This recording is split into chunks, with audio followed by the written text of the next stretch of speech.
March 18, 2024. Judge in hush money case denies Trump's bid to prevent Michael Cohen and Stormy Daniels from testifying. A New York judge on Monday denied Donald Trump's bid to keep his former lawyer Michael Cohen and adult film star Stormy Daniels from testifying in the former president's criminal trial related to a 2016 hush money payment. State Judge Juan Merchan gave Cohen and Daniels the green light to take the stand but placed some restrictions on Daniels' testimony, specifically that she can't testify about a lie detector test she took in 2018 indicating she'd been truthful about her comments about Trump. Manhattan District Attorney Alvin Bragg's case alleges that Trump falsified business records to hide money he was paying Cohen to reimburse him for $130,000 Cohen paid Daniels in the closing days of the 2016 presidential campaign. Daniels has claimed she had a sexual encounter with Trump in 2006. Trump has denied that he slept with Daniels, but he has acknowledged repaying Cohen. In a court filing last month, Trump's attorneys argued neither Cohen nor Daniels should be allowed to testify because they're liars. Cohen admitted having lied under oath during his testimony at Trump's recent civil fraud trial, but the judge who presided over that case found his testimony credible despite his admission. In Monday's filing, Merchan said that he had also placed some limits on another witness who claims she had an affair with Trump former Playboy model Karen McDougal and that exact limitations would be discussed in court before jury selection.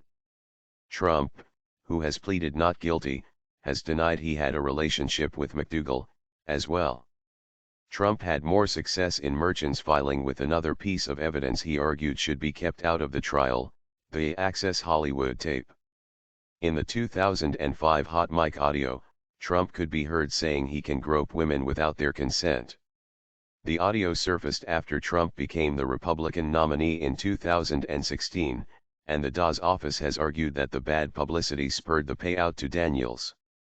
Merchan said that prosecutors can elicit testimony that the tape contained comments of a sexual nature which defendant feared could hurt his presidential aspirations but that it is not necessary that the tape itself be introduced into evidence or that it be played for the jury. But in another setback for Trump, Merchan didn't sign off on his request to use a partial advice of counsel defense.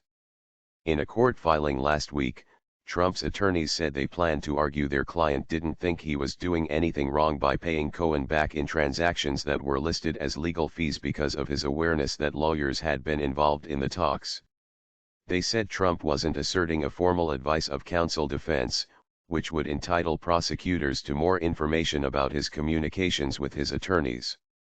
Merchan said Monday he was rejecting that defense, finding that if he didn't, it essentially would have allowed Trump to get the benefits of the advice of counsel defense without the obligations that come with it.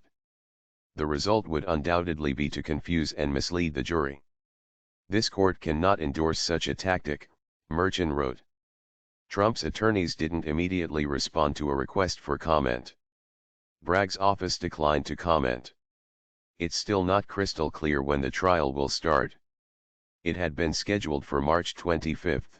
But Merchan on Friday postponed it until at least mid-April after federal prosecutors in Manhattan belatedly turned over more than 100,000 documents relating to Cohen's role in the case. He also scheduled a hearing for next week to discuss that matter and didn't rule out the possibility that the hearing could affect the trial's start date. Please like, share, subscribe and hit that notification bell so you can be the first to be notified whenever we post. You won't regret it.